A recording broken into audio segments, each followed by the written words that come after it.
What is up, everybody? CP and SJ with you for another week of picks here from Every Day We're Covering. We're into week 7 here of the college football season, and looks like we got a pretty good slate of games to watch this week. Hopefully, we got some good ones to make plays on as well. SJ, a little bit kind of 50-50 for us last week. We're hoping for a good bounce back here. Well, I mean, the good thing and the bad thing is that just for viewing pleasure, a bad week is usually a lot of chaos, and that was the case. And even with the schedule we looked at, and we're like, I don't know, this might be kind of a little bit Dullsville there, but it turned out being a pretty fun Saturday. So we'll try to get that elusive 4 for 4 type going on here, but also hopefully we still have a good week on top of everything and not too much from the blowout variety unless we're on that number. Yeah, for sure. We're hoping to do well on both fronts. Having fun watching games and having fun making plays here as well. Let's get after it here. I'm gonna start with one because I've got one on Friday night. This is I actually got a few in the Big Ten here, surprisingly this week. Not a place I usually travel to a lot with my picks, but Washington laying 10.5 against Rutgers on Friday night. 8 o'clock game. It'll be on FS1 for all you sickos that need something to watch after your high school games. It'll be going on. Probably the most ridiculous road trip in college football, perhaps, from Piscataway, New Jersey, out to the West Coast and Seattle area. Not much fun. I don't think this Rutgers team is all that great. They really disappointed me a couple weeks ago there when I had them in that game against Minnesota. They covered but didn't win the game, which really surprised me. In Washington, they've been doing enough. They've been hanging around. They did lose to Ohio State, but it wasn't a big blowout or anything. They, made it respectable. So I think they're the much better team here. I think they win by a couple scores and cover that mark. Well, and then last week they showed a lot there coming back from down late to beat Maryland. So that I mean quality win at least, coming from behind in that situation they were in. I'm gonna go with a early Saturday kick here, and you would have thought this might be later in the day, but it's probably was set before we knew that one of this team, the team's records. But Alabama traveling to Columbia, Missouri. I mean, this is a spot here. Missouri's kind of been on the brink here a few times in the last couple of years of being that getting to that upper. I know they've been to the conference championship since they've joined this league, but it's been a while and they've kind of been building here. So here's a chance here to make a name for yourself. I don't know that I'm like their chances all that much. Not impossible. There's always a chance, but I'm going to look at that total more so than anything when you have an Alabama scoring 41 points a game, and Missouri is even better than that, 45 points. Now, again, there's some competition to be considered with that as well, but I mean, when you look at Alabama outside of that Florida State game, they've really put up some numbers and have some quality wins. I guess Missouri's beating a decent Kansas team, so you give them credit there. But yeah, we'll go ahead and look at that total. Over 51.5 is where we're able to get it at. So with teams scoring in the 40s, I know this is going to be probably at least for Missouri, definitely the toughest competition they've faced.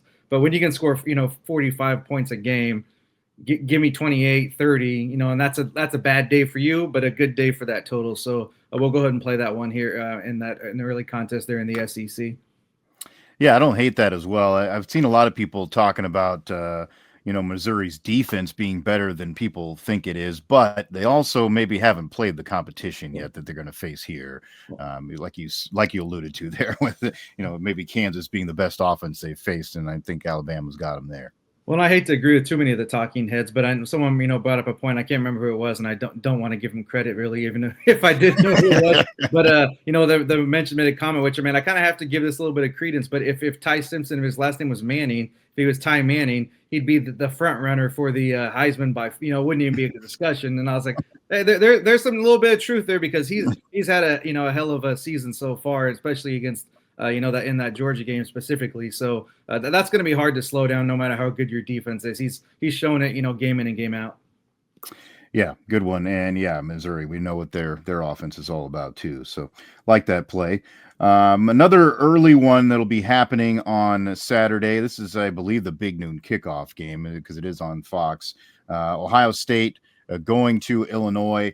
I guess probably mixed opinions, I think, from folks on where they think this is maybe going, but I'm sticking with the Buckeyes here. I'm impressed of how they've looked so far. They've done everything you've asked them to. Thought last week they might win by a little bit more, but they still got the job done.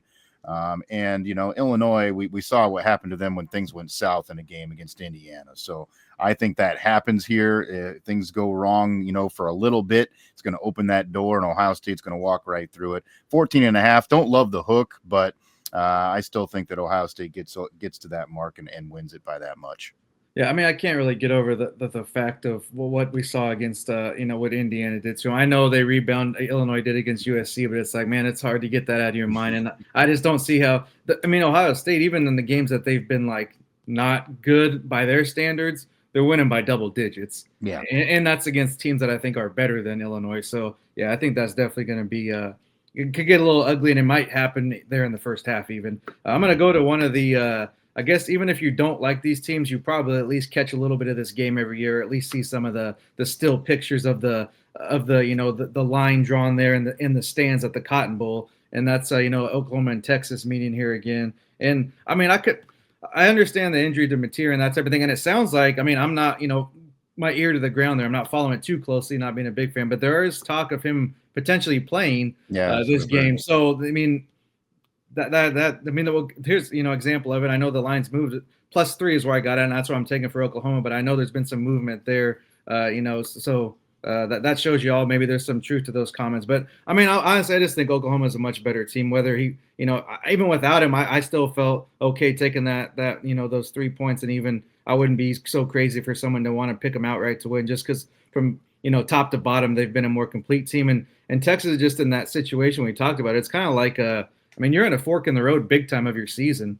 I understand there's talent there and all that thing, but you have not had good quarterback play, to put it lightly. And that's kind of where it starts and ends always with when you're at that elite level. So I just don't like their chances, especially with how they looked against Florida. And then if you just looking at the schedule and competition, trying to factor that in as well. Oklahoma's beating the Michigan, beating an Auburn. That stacks up much better than what Texas has done this year. I guess close loss is your best performance so far this year in the opener. So I don't know if I feel too confident in that if I was backing that bunch, but I'll take Oklahoma then the +3. And then, I don't know if you want to be a live better or late better, if Mateers, you see him out there and warm up suited up, I say someone take that money line if you can get plus money there. Cause I do think this could be a pretty statement win there for Oklahoma, who's looking to kind of make a run at the playoff.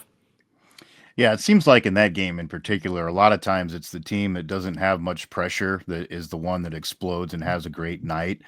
We've seen that on the other way from Texas a few times where nobody thought that they had a chance and then they come out and score a bunch of points. But I feel like Oklahoma is a team kind of playing with house money right now. Not all the people expected a lot of them heading into the season.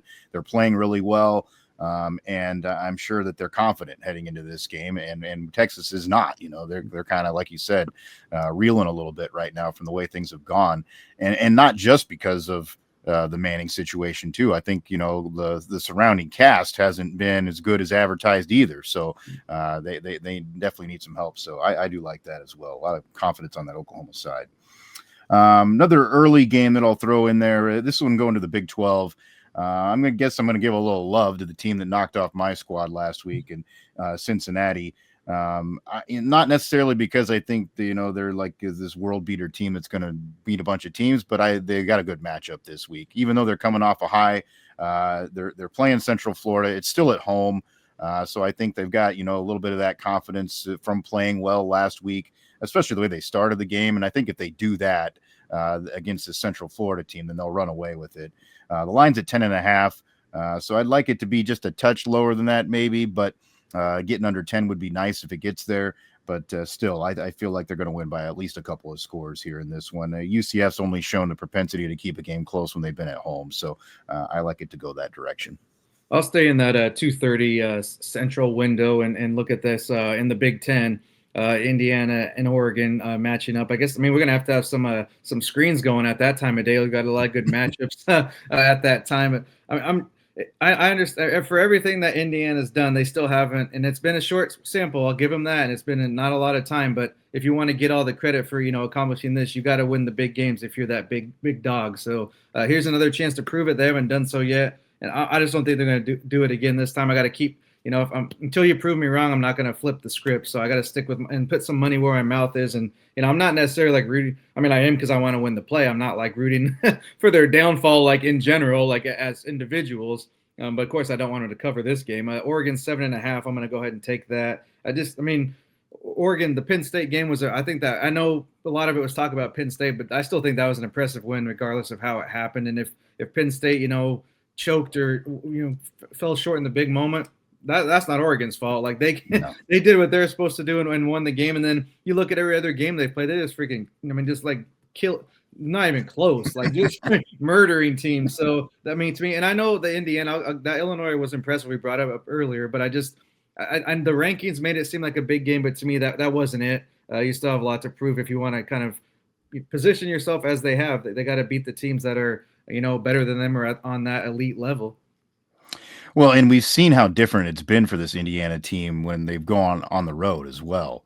I mean, a week later they go to Iowa and need a couple of turnovers to win the game. So, it's been a lot different for them. And this is a tough road trip. We know that to go out and play at Oregon, and they play loose and fast on that home field. So, I like that. I'm right with you there. I'm going to take that same line with you. I like Oregon to be able to get the win here and cover. And that should be maybe one that probably, I think, honestly, if it goes south early, then it's going to go south bad for Indiana. I just kind of have that feeling in this one. Another kind of bonus play that I'm going to throw out there for folks is Houston, Oklahoma State. I know this is not a marquee, let's find this game to watch because both teams have struggled, to say the least. But I think this is one of those almost guaranteed under type games because not only have they both struggled, but they both have a lot of injuries going on here. Both quarterbacks, it sounds like, are questionable to play in this game. Oklahoma State lost, one of theirs early on in the season, and now they've got, the other guy hurt here and dinged up from the last week. So lots of key players out. The number's at 46.5, which doesn't seem all that high for a Big 12 game. But again, two teams that have already struggled. It's early in the day, an 11 o'clock kick. I just feel like it sets up well for a prime under game. So I'm going to throw that one out there too.